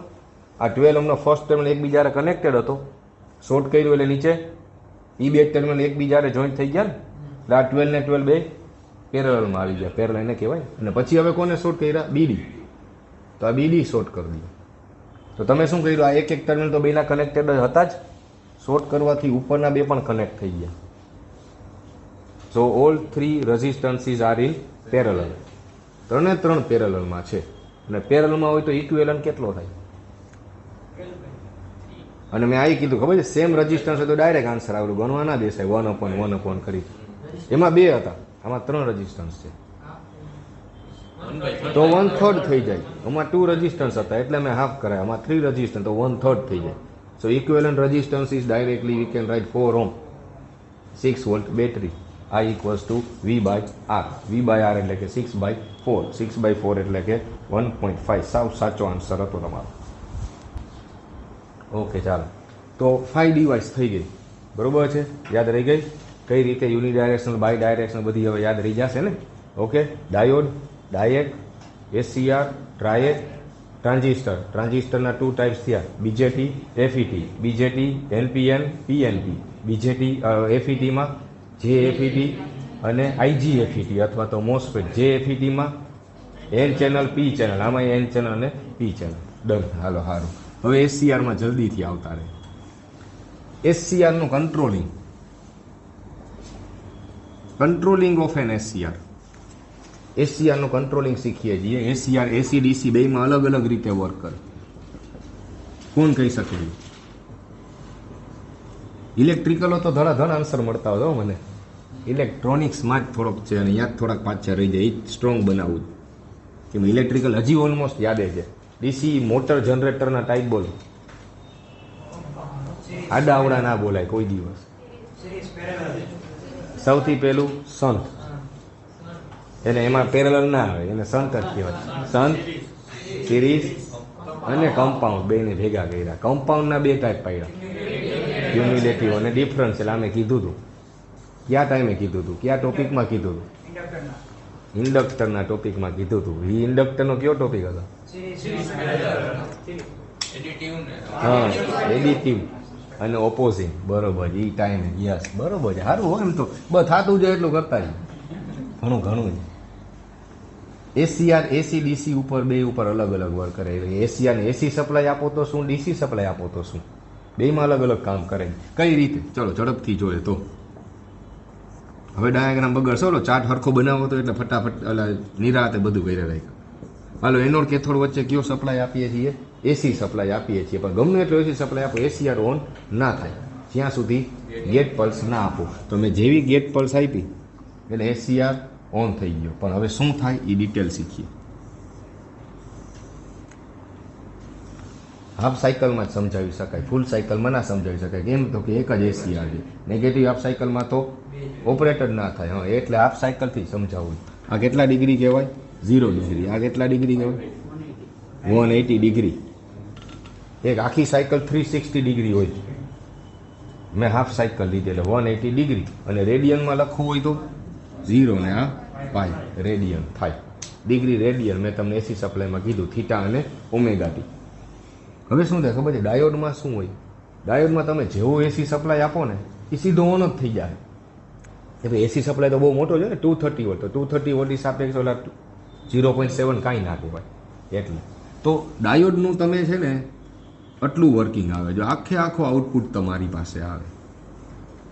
ડાયોડનું કન્ડક્શન ફૂલ કન્ડક્શન હોય, 0 ડિગ્રી ટુ 180 ડિગ્રી ફૂલ કન્ડક્શન. એટલે કંટ્રોલ ના થાય કોઈ દિવસ. પછી એક ક્વેશ્ચન, ફૂલ વેવ રેક્ટિફાયરનું આઉટપુટ તમને આવડે? યાદ જ છે ને? સિંગલ ફેઝ જ. How easy.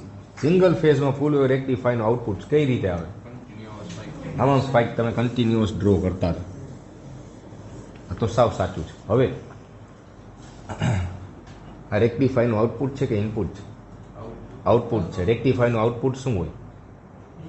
ડીસી. તો આ ડીસી છે. ડીસી આવું થોડું હોય. તો તમે તો અત્યાર સુધી આઉટપુટમાં આવું જ ચકેરા કરી રહી. હીરો કોઈ આવો ક્વેશ્ચન? યોગા નહીં. તમે રેક્ટિફાયર એસી ટુ ડીસી કરો તો સાચા, અને આઉટપુટનો પાછું આ ડ્રો કરો તો આ ડીસી ક્યાં છે? તો ડીસી કોને કહેવાય? આઉટપુટ વેવફોર્મ આ ડ્રો કર્યા. RMS value. હવે આની આરએમએસ નહીં, એવરેજ કાઢવાની. ડીસીની હંમેશા એવરેજ નીકળે અને એસીની આરએમએસ નીકળે. એટલે 230 વોલ્ટ આવે છે એ એસી સપ્લાય છે એટલે એને આરએમએસ વેલ્યુ કહેવાય. અને જે ડીસી વોલ્ટેજ આવતા હોય તો એને એવરેજ વેલ્યુ કહેવાય. આરએમએસ ને એવરેજ એ ટાઈમે મેં તમને કીધું હતું. એટલે વેવફોર્મ બધી બુકમાં છેટ સુધી આવું જ આપ્યું. કોઈ દી કોઈ અને તમે કોઈ ક્વેશ્ચન ના પૂછ્યો અને ફેકલ્ટીને તો રસ જ નહીં, તમને સામેથી કંઈ કહીએ ફાઇનલ જ. હવે તો આ આઉટપુટ વેવફોર્મ તમે અત્યાર સુધી ડ્રો કરી જ રાખ્યા અને એ સાચું જ હતું. પણ એ ખાલી કન્ડક્શન ડાયાગ્રામ હતી. આઉટપુટ એટલે આની એવરેજ લેવાની. હવે આ વેવફોર્મની એવરેજ તમે લ્યો, એ ઇન્ટિગ્રેશનથી આખું ઇક્વેશન ડિરાઈવ કર્યું તમે. આઈડીસી ઈડીસીનું ઇક્વેશન તમે ડિરાઈવ કર્યું. એ એટલે છે, એ એવરેજ છે. દેખાણો વોલ્ટેજ કોન્સ્ટન્ટ. ધારો કે કરંટનો ગ્રાફ છે તો એને આઈડીસી લખીશ, અને વોલ્ટેજનો ગ્રાફ હોય તો ઈડીસી લખું. ઇલેક્ટ્રોનિક્સમાં વોલ્ટેજને ઈથી દર્શાવાય. આપણે ઇલેક્ટ્રિકલમાં વીથી ડિનોટ કરીએ, આ ઈથી જ કરે બધે. જોજો બધે ઈ જ લખાય. ઇલેક્ટ્રોનિક્સમાં ઈથી લખાય વોલ્ટેજ. હવે જોઈ ને આની એવરેજ કાઢી કેવી આવી? હવે ડીસી થાય એમ. એટલે તમારી પાસે આઈડીસીનું ઇક્વેશન છે, અને આઈડીસીનું ઇક્વેશન ડિરાઈવ કરવા માટે તમે આ કરતા. તો જો આ રેક્ટિફાયર હું ડાયોડથી બનાવું તો ડાયોડમાં બધા પોઈન્ટ મળ્યા મને. આટલું પૂરેપૂરું આઉટપુટ આવ્યું ને, એટલે અનકન્ટ્રોલ છે. હવે એસસીઆર સમજાશે. એસસીઆરમાં તમે ગેટ પલ્સ આપો છો તો કંટ્રોલિંગ હંમેશા ગેટ પલ્સથી થાય, બરોબર છે. પણ હવે એ જોવાનું છે તમે ગેટ પલ્સ ક્યારે આપી, ગેટ પલ્સ ક્યારે આપો છો, કેટલા ડિગ્રીએ આપો છો, એ મેટર કરે. હવે તો હવે ફોર એક્ઝામ્પલ એમ કહું કે હું અહીંયા ગેટ પલ્સ આપું છું, પણ 60 ડિગ્રીએ ગેટ પલ્સ આપું છું. 60 ડિગ્રીએ આ 60 ડિગ્રી થાય. તો મેં ગેટ પલ્સ ક્યારે આપી? 60 ડિગ્રી આપી. અને એસસીઆરને તો ગેટ પલ્સ આપો ત્યારે જ ઓન થાય. બહુ મસ્ત ટોપિક છે, સારો છે, સમજવા જેવો. આજ મેં એસસીઆર આવ્યું એટલે ઇલેક્ટ્રોનિક્સ આવડી ગયું. આજ ખબર નહોતી ઓન શું હતું. એસસીઆરને 60 ડિગ્રીએ ગેટ પલ્સ આપ્યો તો 60 ડિગ્રી ઓન થાય ને, એની પહેલાં શું? ઓફ. આ તો હાવ સાચું. એટલે વેવફોર્મ આવો આવતો કે 0 થી 60 ડિગ્રી સુધી કાંઈ ના મળે. 60 ડિગ્રી આટલો આઉટપુટ આટલો આખો. તો આ વેવફોર્મ ક્લિપ હતો એટલે આવા વિચિત્ર વેવફોર્મ આવતા. પાવર ઇલેક્ટ્રોનિક્સ આટલો ભાગ નીકળી ગયો. હવે સમજ્યા? તો આ કંટ્રોલિંગ કર્યું. 60 ડિગ્રી પછી જ આઉટપુટ આવે ને, તો 60 ડિગ્રી જ આખો વેવફોર્મ બહાર આઉટપુટમાં આવશે. એટલે આવો આઉટપુટનો વેવફોર્મ આવે. અને આ એંગલને ડિનોટ થાય છે આલ્ફાથી, and that is known as firing angle. Firing angle of an SCR. Main control આનો જ કરવાનું. એસસીઆરનો ફાયરિંગ એંગલ કંટ્રોલ કરો. એટલે તમે જેવી ગેટ પલ્સ આપો એ એસસીઆરને ફાયર કર્યો કહેવાય. ફાયર. એસસીઆર ફાયર થયો, અથવા એસસીઆર ટ્રિગર થયો કહેવાય. ટ્રિગર ટ્રિગર કરો એટલે ફાયરિંગ થાય, એમ જ છે આમાં. એટલે જ નામ આપ્યું. હાલો, તો એસસીઆર ટ્રિગર કર્યો ફાયર કર્યો. ક્યારે કર્યો? 60 ડિગ્રીએ. હવે એવરેજ લ્યો તો આ જોઈ લેજો. આ જો આ બધાનું કરીએ આપણે, હાલો ને બધામાં કરીએ. એટલે આ બની ગયું કંટ્રોલ રેક્ટિફાયર. કંટ્રોલ રેક્ટિફાયરમાં તમે ડાયોડ કાઢીને, ડાયોડ હોત તો આવું આવતી હતી એવરેજ, ડાયોડ કાઢીને એસસીઆર મૂકી દીધો. હવે એસસીઆરને પાછી ગેટ પલ્સ ક્યારે આપી? 60 ડિગ્રીએ. તો બધાના આટલા વેવફોર્મ તો ક્લિપ થઈ ગયા ને, કપાઈ ગયા, એટલે આઉટપુટ જ કપાઈ ગયો, એટલો ઓછો થઈ ગયો ને. હવે એવરેજ લ્યો તો શું થાય? એવરેજ શું થાય? આના કરતાં ઓછી થાય. ઓછી જ થાય ને. હા, આઉટપુટ જ વયો ગયો એટલો તો. હવે એવરેજ લ્યો ને તો ઓછી થઈ જાય. જો હવે આટલી જ આવશે. આમ કંટ્રોલ કરે એસસીઆર. ફાયરિંગ એંગલ મેં 60 રાખી. હાલો હવે હું કે મારે 60 ને 90 ડિગ્રી રાખવી, તો હજી એવરેજ ઘટતી જશે. 150 રાખવી, હા તો હાવ ઘટી જશે. તો એનો મતલબ કન્ક્લુઝન શું નીકળું? As much we are increasing the firing angle alpha, output goes on decreasing. Output હંમેશા ઘટતું જાય. હવે સમજાય? એટલે મારે આ ફેન છે એના કંટ્રોલિંગમાં મારે એસીઆર મૂકવું હોય તો આ ઇલેક્ટ્રોનિક્સ રેગ્યુલેટર આવે. આ રેગ્યુલેટર છે ને ઇલેક્ટ્રિકલ છે, એમાં 5 ફિક્સ સ્પીડ જ હોય, બરોબર છે. હવે તમારે એમાં 4 ઉપર તમને સપોઝ કે ગરમી થાય છે, 5 ઉપર કરો તો ઠંડી લાગે, તો તમે 4.5 ઉપર ના થાય, તો એ ખતરા તો કર્યા જ હશે બધા, બરાબર. વચ્ચે રાખીને ટ્રાય કરીએ પણ તો પંખો બંધ થઈ જાય, તમે સર્કિટ ડિસ્કનેક્ટ થઈ જાય. પછી ઇલેક્ટ્રોનિક્સ રેગ્યુલેટર આવે, એ આનાથી બન્યું હોય, પેલું નાનું એવું આવે, થોડુંક વધારે થોડોક પંખો વધે, થોડુંક વધારે, એ એટલે છે એ ઇલેક્ટ્રોનિક્સ રેગ્યુલેટર આવી ગયા. હવે આવું થાય એટલે આની વાઇડ રેન્જ મળી, ખબર પડી? તમે 5 સ્પીડ મળે, હું ખાલી 1 ડિગ્રી કરું તો અલગ સ્પીડ, 2 ડિગ્રી કરું તો એવું તો તમે 0 to 180 ડિગ્રી સુધી ગમે એટલી કરી શકો છો. તમે એમ કહો 180 ફિક્સ સ્પીડ મળે, 22.5 કરું તો એવી તો ઇન્ફાઇનાઇટ સ્પીડ તમે જેવડી રાખ્યું એવું કંટ્રોલ ડીસી મોટરનું કરી શકો. એટલે આ ના હાલે ડીસી મોટરના કંટ્રોલિંગમાં આ રેગ્યુલેટર, એટલે જો એ ઇલેક્ટ્રોનિક્સ રેગ્યુલેટર. હવે સમજ્યા? ફાયરિંગ એંગલથી એસસીઆર કંટ્રોલ થાય. અને જે ક્વેશ્ચન થાય પૂછતા જાજો, સમજાતા નહીં જરાય, બરોબર થશે. હવે ધીરે ધીરે થશે, સમજવા માંડ્યા એટલે થશે, બાકી તો આમ જ કરવાનું એ ભાઈ, સમજ્યા ને? હવે ફાયરિંગ એંગલ જેમ જેમ વધારતા તો ફાયરિંગ એંગલ વધારે. ફાયરિંગ એંગલ હું 30 ડિગ્રી કરી દઉં તો આઉટપુટ વધારે આવશે, ફેનની સ્પીડ વધારે થઈ જશે. આવી રીતે વર્ક કરે એસી સપ્લાયમાં. પણ એસી સપ્લાયની જ્યારે હાફ સાયકલ પૂરી થાય તો એસીઆર ઓટોમેટિક ટર્ન ઓફ થઈ જાય. હવે પાછી હાફ સાયકલ આવે ને તો પાછી ગેટ પલ્સ આપવી પડે. પાછી ક્યારે આપવી પડે? 60 ડિગ્રીએ પાછી આપવી પડે. એનો મતલબ કે ઈચ એન્ડ એવરી હાફ સાયકલે તમારે ગેટ પલ્સ આપતી જ રહેવી પડે, તો એસીઆર આવી રીતે હરખો કામ કરે. પણ તો એ પ્રોબ્લેમ છે, સમજ્યા? 50 હર્ટ્ઝનો મતલબ ખબર છે ને? 50 હર્ટ્ઝનો મતલબ શું? 1 સેકન્ડમાં 50 સાયકલ આવી વહી જાય. હવે એમાં તમને એમ કહું કે એક હાફ સાયકલે 60 ડિગ્રીએ બટન દબાવજો, હલ્યો બટન, ફાયરિંગ એંગલનું બટન જે દબાવશે એટલે એસીઆર ઓન થશે. તો એ કેમ થાય? ડાયરેક્ટ 60 ડિગ્રી એ શક્ય જ નથી. અને આ તો હજી 50 હર્ટ્ઝ કીધું, મેગા હર્ટ્ઝમાં હોય તો ક્યાં જાય? પણ તો એના માટે પાછી અલગ સર્કિટ છે કે એ સર્કિટ એસીઆરને દરેક હાફ સાયકલે 60 ડિગ્રી જ પલ્સ આપતી રહેશે. એ આપણે જાતે કંટ્રોલ કરશે. એ કેલ્ક્યુલેશન હું તમને શીખવાડીશ કે 60 ડિગ્રી જ ગેટ પલ્સ જોઈએ તો એ કેમ થાય. હવે વળી કરીને 30 ડિગ્રી કરી દેવી જાય તો કેમ થાય? હવે સમજા? આવી રીતે છે. તો એસીઆરનું કંટ્રોલિંગ આવી રીતે હોય.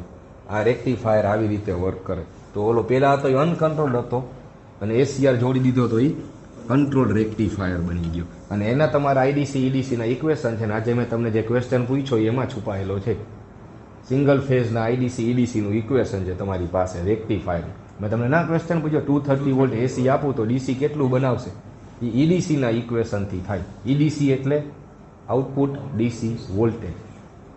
એ આઉટપુટ ડીસી વોલ્ટેજ છે. રેક્ટિફાયર ઇક્વેશન છે, ફૂલ વેવના અને હાફ વેવના બેયના છે તમારી પાસે. ઓકે, એ પાછું રેક્ટિફાયર કરશે આપણે. એસસીઆર વિશે સમજાઈ ગયો. ફાયરિંગ એંગલ કઈ રીતે ફાયરિંગ એંગલથી કંટ્રોલ થાય. પણ ડીસીમાં તો પ્રોબ્લેમ પડે ને. ડીસીમાં ક્યાં આવા એંગલ જ હોય? તો સીધી પટ્ટી જ છે ને, સીધી. એટલે આવા એંગલ જ ના હોય તો કંટ્રોલ કેમ કરવો? હવે એટલે ડીસી ઉપર પાછું અલગ કામ કરે. હવે સમજા? આવું બધું છે, સમજાવવું હમણાં બધું.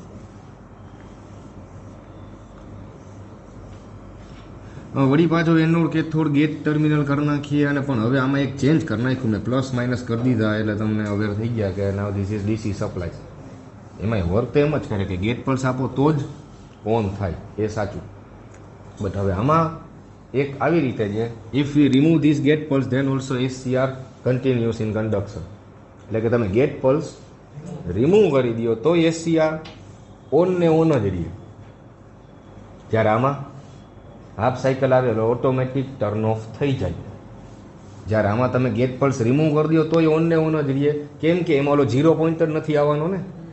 0 પોઈન્ટ આવે તો ઓફ થાય, 0 પોઈન્ટ જ નથી આવવાનો, એટલે એ ઓન ને ઓન જ રહે. તો SCR હવે ટર્ન ઓફ જ ના થાય. ઓફ કરવા માટે મારી ગેટ પર છે.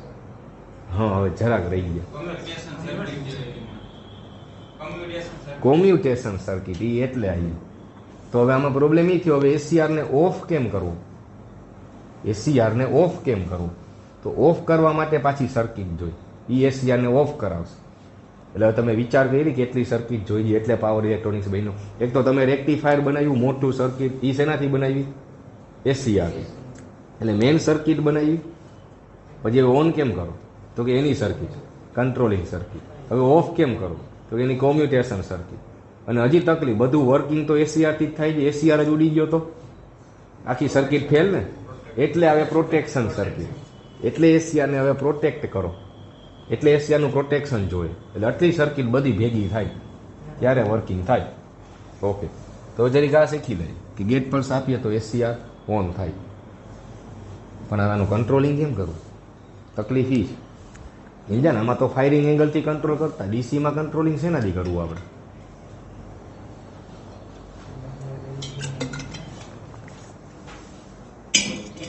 ઈ થાય આ ગેટ પલ્સથી. એને કહેવાય એમ્પ્લિટ્યુડ કંટ્રોલ. શું કહેવાશે? Amplitude control. અને આ કહેવાય face shift control. Face shift એટલે તમે એંગલમાં કંટ્રોલ કરો છો, ફેસ શિફ્ટ આમ હોય. અને એમ્પ્લિટ્યુડ એટલે કિંમત, વેલ્યુ, એને એમ્પ્લિટ્યુડ કંટ્રોલ કહેવાય. ડીસીમાં એમ્પ્લિટ્યુડ કંટ્રોલ મેથડ થાય. એમ્પ્લિટ્યુડ કંટ્રોલ 4 મેથડ હું લખાવીશ. એટલે આ ગેટ પલ્સ આપવાની, જોજો સમજો. એટલે આ નાની ગેટ પલ્સ આપી, હવે સમજ્યા ને? આનાથી કંટ્રોલિંગ થાય. એનાથી મોટી ગેટ પલ્સ આપો, એનાથી મોટી ગેટ પલ્સ આપો, એનાથી મોટી ગેટ પલ્સ આપો. ગેટ પલ્સની કિંમતથી ફેરફાર થાય. જો આમ મેગ્નિટ્યુડ મેં વધઘટ કરી રહી જોયા ને, એટલા મેથડને કહેવાય એમ્પ્લિટ્યુડ કંટ્રોલ. જ્યારે આમાં આપણે ફેસ એંગલમાં ચેન્જ કરતા, એટલે આને ફેસ ડિફરન્સ, એટલો તમારે વધઘટ કરવાની હોય. હાલો હવે સમજાણું. તો હવે મેઇન ક્વેશ્ચન તો હજી એ જ છે ને કે SCR ને ઓફ કેમ કરવું?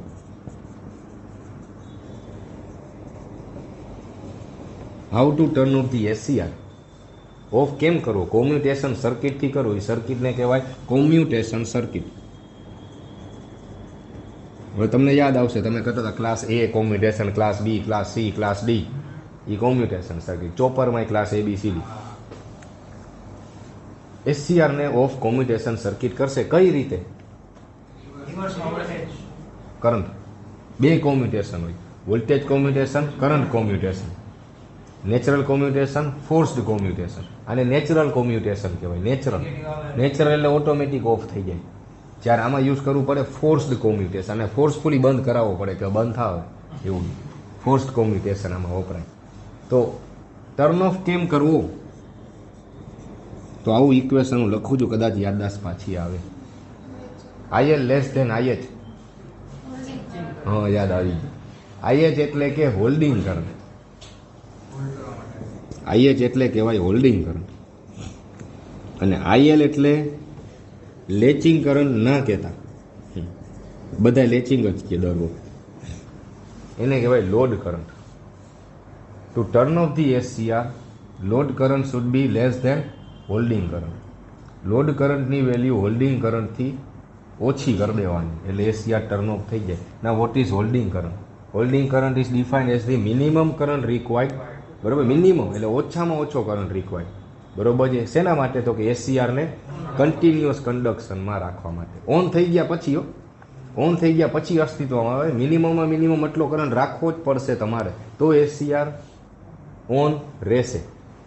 એટલે કે બેંક એકાઉન્ટની જેમ તમે ખાતું ખોલી લીધા પછી મિનિમમમાં મિનિમમ 2000 બેલેન્સ રાખવી પડશે. તો વધારે સદ્ધર હશે તો 10,000 રાખવી પડશે, અને બાકી જનધનમાં 0 બેલેન્સ. વાંધો નહીં, આ એમ જ છે. મિનિમમ આટલો હોલ્ડિંગ કરંટ રાખવો પડશે. હવે સમજા? તો હવે એ એક સમજવાનું છે. હવે આ છેલ્લો ટોપિક છે આપણો, ચિંતા ના કરો. બરોબર છે તુષાર કે હવે આ બંધ જ નહીં થાય. હાલો જો હું સમજાવું. આપણે આનો હોલ્ડિંગ કરંટ રાખી દીધો, સેટ કરી દીધો કેટલો 2 મિલી એમ્પિયર. બરોબર, આનો હોલ્ડિંગ કરંટ છે 2 મિલી એમ્પિયર અને લોડ કરંટ અત્યારે ફ્લો થાય છે 10 મિલી એમ્પિયર. લોડ કરંટ એટલે main NO2 cathode current flow થાય એને કહેવાય લોડ કરંટ. લોડ કરંટ કેટલો છે 10 મિલી એમ્પિયર. હોલ્ડિંગ કરંટ કેટલો છે 2 મિલી એમ્પિયર. તો SCR ઓફ છે અત્યારે. હું હા, હવે કેપેસિટી પૂરી થઈ. હા, આ કેટલા આંગળા દેખાય? તમારો હાથ દેખાય. તો પૂરું થઈ ગયું. આંગળા 4 જ છે, આ તો અંગૂઠો છે. પૂરું થઈ ગયું. હાલો હવે કેપેસિટી પૂરી. બસ 5-10 મિનિટ. કેટલી મિનિટ થઈ? આને જ સાચી ખબર હશે. 1 કલાક ને 5 મિનિટ થઈ. સારું સારું, એટલું તો હોય જ છે ને રોજ. નોર્મલ છે એટલું તો. 3 કલાક આપણે બેસવાનું છે. પણ વચ્ચે એક બ્રેક રાખીશું. પછી આપણે ધીરે ધીરે ટાઈમમાં ફેરફાર કરશી. બ્રેક રાખીશ નાસ્તાવાની માટે. હવે એવું બધી ભૂખ લાગતી તો લંચ બોક્સ લઈ આવો, છૂટ જ છે હો. ચિંતા ના કરતા. હા, લાગતી હોય એનાથી એનર્જી આવતી હોય એ જરૂરી છે તમારે. લોડ કરંટની વેલ્યુ હોલ્ડિંગ કરંટ કરતાં ઓછી. પાર્ક જેવી વ્યવસ્થા તમે કરી દેજો ને. મનમાં એવું બોલ્યા એવી નહીં જોઈએ ને કેમ બાપુ રાખતા જ આવે. હું સમજી જ જાઉં, કહું તો તમારા મનની વાત હું જાણી લઉં. હા ઈ જ છે ને. જો આ શિવ નવો જ મનમાં બોલ્યો હું ફાંકા મારો છો. જો એ આવ્યું બોલ્યું એ નવો છે ને એટલે એને ના ખબર. લોડ કરંટની વેલ્યુ હોલ્ડિંગ કરંટ કરતાં ઓછી કરી. અત્યારે SCR ઓફ છે, ઓન છે, કેમ કે લોડ કરંટ વધારે છે. હવે મારે ખાલી શું કરવાનું ખબર છે? આનાથી રિવર્સમાં કરંટ મોકલવાનું. લોડ કરંટ નામ છે ને, અહીંથી હું રિવર્સમાં કરંટ મોકલીશ. બહુ મસ્ત છે. ઇલેક્ટ્રોનિક્સ ઇલેક્ટ્રિકલથી સારું. જો આવા કોન્સેપ્ટ તમને ખબર પડે ને, અને તમે સર્કિટ વાંચતા થઈ જાઓ. સર્કિટ હું ડ્રો કરું તમે બધું કહી દો. કરંટ આમથી આમ જાય ને આમ થશે ને આવું થાય. આવું છે. આ કરંટને કયો કરંટ કે આપણે આ રિવર્સ કરંટ. રિવર્સમાં કરંટ મોકલ્યો મેં કરંટ અહીંથી સેન્ડ કર્યો 5 મિલી એમ્પિયર. નહીં 5 નહીં, થોડોક અલગ રાખીએ વળી કન્ફ્યુઝન થશે. 4 મિલી એમ્પિયર રિવર્સમાં મેં કરંટ મોકલ્યો. લોડ કરંટ કેટલો છે 10 મિલી એમ્પિયર. રિવર્સમાં મેં મોકલ્યો કેટલો 4 મિલી એમ્પિયર. તો નેટ કરંટ કેટલો થાય 6 મિલી એમ્પિયર. હાવ સાચું. તો SCR માંથી પહેલેથી 6 મિલી એમ્પિયર જ ફ્લો થયો. એવું ના થાય કે પહેલા 10 એમ્પિયર આમ વયો જાય ને પછી નીચે દીવડો પાછો નીકળશે. એમ ના હોય કંઈ. એ નેટ કરંટ જ સીધો ફ્લો થયો. કેમ કે એને ખબર પડી જાય પોટેન્શિયલ ડિફરન્સ ઉપરથી કે ટોટલ કેટલો કરંટ ફ્લો થાવ. હા, તો નેટ કરંટ થઈ ગયો 6. SCR ઓફ ના થયો. હા હવે સમજ્યા. એટલે હવે મારે શું કરવું પડશે? આ કોમ્યુટેશન સર્કિટ આવું કરે 6 નથી થયો. હવે સમજી ગયા. હાલો ને 9 મિલી એમ્પિયર SCR ઓફ. તો આ 10 મિલી ampere 9 milli net current 1 milli ampere. Load current 1 milli ampere which is less than holding current. હવે SCR ટર્ન. આવું કરે કોમ્યુટેશન સર્કિટ. પણ આવું કરવું કેમ? તો એ થાય કેપેસિટરના ડિસ્ચાર્જિંગ. કેપેસિટરના ડિસ્ચાર્જિંગથી. કેપેસિટર ડિસ્ચાર્જ થતો હશે. કેપેસિટરને ડિસ્ચાર્જ કરાવવાનો SCR થી ઓપોઝિટમાં. એટલે ધીરે ધીરે આ કરંટ વધતો જાય. હવે સમજ્યા ને? ધીરે ધીરે થાય ને સડનલી. હા, લોડ કરંટ કાંઈ વાંધો નહીં. આ લોડ કરંટ છે 10 મિલી એમ્પિયર. પહેલેથી 10 મિલી એમ્પિયર લોડ કરંટ છે. મેન SCR માંથી NO2 કેથોડ ફ્લો થાય ને લોડ કરંટ કહેવાય એમ. અને હોલ્ડિંગ કરંટ કેટલો હતો 2 મિલી એમ્પિયર. હવે એમ જાણ. હવે આપણે અહીંથી રિવર્સમાંથી કરંટ સેન્ડ કર્યો કેટલો 9. તો 10 9 બે ઓપોઝિટ એટલે માઇનસ થાય. કેટલો નેટ કરંટ કેટલો થયો 1. હા, તો લોડ કરંટ 1 મિલી એમ્પિયર થઈ ગયો એમ. તો લોડ કરંટ 1 મિલી એમ્પિયર થઈ ગયો. કોના કરતાં ઓછો થઈ ગયો? હોલ્ડિંગ કરંટ કરતાં. 8 રાખી દો. 9 હા, તોય વાંધો નહીં. તોય વાંધો નહીં. બસ ટર્ન ઓફ થવાની તૈયારી જ છે. પણ પછી કેપેસિટર ઊભો તો નહીં રહી જાય. તમે હજી 8 રાખવા જાવ તો 1.1 થઈ ગયો છે. આ બધું થાય છે માઇક્રો સેકન્ડમાં. આ તો આપણે શીખતા અડધી કલાક. આ બધું થાય છે માઇક્રો સેકન્ડમાં. સમજ્યા ને? એ કંટ્રોલ આપણે કરી શકીએ. SCR ને તમે એમ કહો કે મારે આને 2 સેકન્ડમાં જ બંધ થવો જોઈએ તો 2 સેકન્ડ જ બંધ. તમે કહો 5 માઇક્રો સેકન્ડ જ બંધ થવો જોઈએ તો 5 માઇક્રો સેકન્ડ જ ઓફ થાય. એટલે તો આનાથી બને ટાઈમર સર્કિટ. તમારે જ્યારે ઓફ કરાવો હોય ત્યારે જ થવો જોઈએ. તો ભાઈ એના માટે કેપેસિટર તમારું માનવું તો હોવો જોઈએ. એ ડિસ્ચાર્જ તમે કહો ત્યારે અહીંયા કેપેસિટર ડિસ્ચાર્જ થાય. બધી કોમ્યુટેશન સર્કિટમાં કેપેસિટર હશે. એ કેપેસિટર રિવર્સમાં ડિસ્ચાર્જ થાય છે SCR ને ટર્ન ઓફ કરાવવા માટે. હવે કેપેસિટરને જો તમારે ડિસ્ચાર્જ કરાવવો હોય તો એ પાછો પહેલેથી હા ચાર્જ કરેલો હોવો જોઈએ. હવે સમજા કેટલું બધું ભેગું થાય છે, માથું દુખે જ હવે તો વાંધો નહીં. અને અહીંયા સુધી એટલું સમજાઈ ગયું ને, બસ બસ હાલો લખી દો લખી દો. હાલો હવે ક્વેશ્ચન પૂછો છે તો એક સાથે બધાને શીખવાડ દઉં, કેમ કે વળી કાલ બીજા કોકને ક્વેશ્ચન થાય. તો ફોરબિડન એનર્જી ગેપ, હવે એનો મતલબ શું? તો આને કહેવાય છે એનર્જી બેન્ડ ડાયાગ્રામ. શું કહેવાય? Energy band diagram. એ આખા ઓર્બિટથી કેટલી એનર્જી ઓક્યુપાય થાય ને એ નક્કી કરે. જેમ કે સિલિકોનના ફર્સ્ટ ઓર્બિટમાં કેટલા ઇલેક્ટ્રોન? 2 ઇલેક્ટ્રોન. તો 2 ઇલેક્ટ્રોનથી ટોટલ કેટલી એનર્જી ભેગી થઈ? એ ફર્સ્ટ બેન્ડમાં હોય. સેકન્ડમાં કેટલા ઇલેક્ટ્રોન હતા? 8 ઇલેક્ટ્રોન. એટલે એની બેન્ડ ડાયાગ્રામ સેકન્ડ બેન્ડ થોડુંક મોટું ડ્રો કર્યું. પછી થર્ડ બેન્ડમાં કેટલા હતા? 18 ઇલેક્ટ્રોન. તો એનાથી મોટું ડ્રો કર્યું હતું. અને પછી આઉટર મોસ્ટ ઓર્બિટમાં કેટલા હતા? 4. એટલે એને કીધું વેલેન્સ ઓર્બિટ. એટલે એનાથી જે ઓક્યુપાય થાય એટલે એને કીધું valence band. First band, second band, third band, fourth band, એવી રીતે હોય. અપ ટુ લાસ્ટ તો હંમેશા બધામાં વેલેન્સ બેન્ડ જ હોય. એટલે આને કહેવાય, હું નીચે આ ડ્રો કરું છું, વેલેન્સ બેન્ડ. અને એનાથી ઉપર આવે કન્ડક્શન બેન્ડ. અને આ બે વચ્ચે જે એનર્જી ગેપ છે ને એને કહેવાય forbidden energy gap. EG energy gap. હવે ઇલેક્ટ્રોનના વેલેન્સ ઇલેક્ટ્રોન કેટલા છે? સિલિકોનમાં વેલેન્સ ઇલેક્ટ્રોન કેટલા છે? Yes 4. So all 4 electrons are in valence band right now. તો કન્ડક્શન બેન્ડમાં અત્યારે ઇલેક્ટ્રોન કેટલા છે? 0. That is free electron. Conduction બેન્ડના ઇલેક્ટ્રોનને લીધે કરંટ ફ્લો થાય ને કન્ડક્શન બેન્ડમાં હોય ફ્રી ઇલેક્ટ્રોન. હવે મેં તમને શું કીધું? આ બે વચ્ચે એનર્જી છે ને ગેપ. તો હવે આ પ્યોર સેમી કંડક્ટર છે. હવે આપણે ના કીધું એનર્જી આપો, તો હવે તમને અહીંયા એનર્જી આપીએ એટલે આ ગેપ ઘટતો જાય. ઘટતા ઘટતા ધીરે ધીરે આ બે એકબીજાને ટચ થઈ જાય. ટચ થઈ જાય એટલે આના ઇલેક્ટ્રોન કન્ડક્શન બેન્ડના ઇલેક્ટ્રોન એટલે એ ફ્રી ઇલેક્ટ્રોન. અને એને લીધે જ હંમેશા કરંટ ફ્લો થાય. એટલે એને કન્ડક્શન બેન્ડ કહેવાય, કેમ કે એના ઇલેક્ટ્રોનને લીધે કન્ડક્શન થયું. હવે સમજ્યા? મેં તમને એટોમિક સ્ટ્રક્ચરથી સમજાવ્યું, આ એનર્જી બેન્ડ ડાયાગ્રામથી સમજાવ્યું. હવે સમજ્યા? તો બધામાં એનર્જી બેન્ડ ડાયાગ્રામ જે છે ને એ કઈ રીતે હોય? આ ડાયાગ્રામ છે ને સેમી કંડક્ટરની હતી. આ ડાયાગ્રામ જે છે ને એ ઇન્સ્યુલેટરની. હા, કેમ કે આટલી બધી એનર્જી તમે આપો ત્યારે છે આના ઇલેક્ટ્રોન અહીંયા જાય ત્યારે કરંટ ફ્લો થાય. એટલે ઇન્સ્યુલેટરમાં કરંટ ફ્લો જ ના થાય, કેમ કે આટલી બધી એનર્જી કેમ આપી? આટલી બધી એનર્જી આપો ત્યાંથી પોતે જ હળગી જાય. લાકડું છે, પ્લાસ્ટિક છે, રબર છે, એટલે એમાં કરંટ ફ્લો થતો જ નથી. બાકી જો એમને રહી શકતા હોત ને તો થાત. એટલે ઇન્સ્યુલેટર થઈ ગયા. ઇન્સ્યુલેટર સેમી કંડક્ટર અને ઇન્સ્યુલેટર સેમી કંડક્ટર. અને કંડક્ટરની ડાયાગ્રામ તમે જોવો ને તો એ એકબીજા ઉપર ઓવરલેપ છે. આ કન્ડક્શન બેન્ડ એટલો જ અને વેલેન્સ બેન્ડ એટલો જ. પહેલેથી બે એકબીજામાં ઓવરલેપ છે. એટલે વેલેન્સ ઇલેક્ટ્રોન છે એ જ એના ફ્રી ઇલેક્ટ્રોન. એટલે એમાં તો ધોમ ફ્રી ઇલેક્ટ્રોન છે કંડક્ટરમાં, કોપરમાં, એલ્યુમિનિયમમાં. એટલે એમનેમ જ કરંટ ફ્લો થાય. આપણે ના ડોપિંગ કરવું પડ્યું, કાંઈ નહીં, સીધો વોલ્ટેજ આપો, ફૂલ કરંટ મળે. એ એટલે કેમ કે નકરા ફ્રી ઇલેક્ટ્રોન જ છે ચારે બાજુ. હવે સમજ્યા ને? આ સેમી કંડક્ટરમાં આવું છે, આમ થાય. ડન સમજાય?